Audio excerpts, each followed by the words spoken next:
Hello, in front of me I've got Soundcore Life Q35. In this video I'll show you how to manage buttons on the headphones.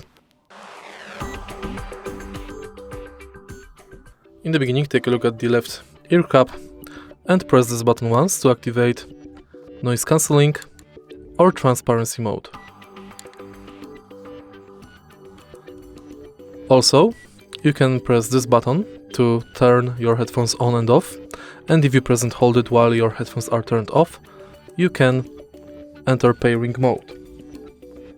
On the right ear cup, we've got the button thanks to which we can increase the volume, decrease the volume, play and pause.